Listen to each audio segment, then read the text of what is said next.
新手妈妈们，为什么小孩这么容易感冒、流鼻涕、咳嗽、伤风呢？Hello， 大家好，我是淑婷。首先，让我们来了解一下为什么小孩这么容易感冒。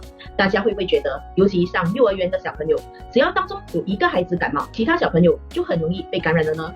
因为一般小孩还没有卫生意识，当小朋友玩在一起时，会触摸到玩伴的口水或鼻涕，马上又摸鼻子又揉眼睛的，那病毒就很容易的透过鼻子或者眼睛进入体内。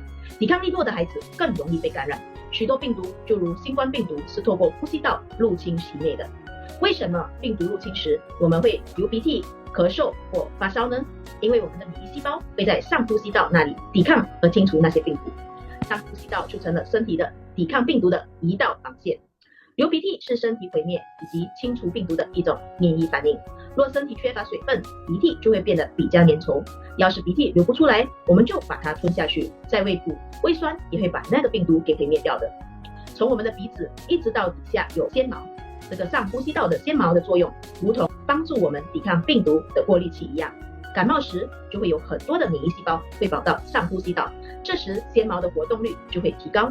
当纤毛飘呀飘的时候，我们的喉咙就会痒痒的想咳嗽。所以咳嗽不是生病，而是身体要把毁灭的病毒给咳出来的一种免疫反应。当我们被病毒感染时，免疫系统会分泌特殊的物质，体温便会升高。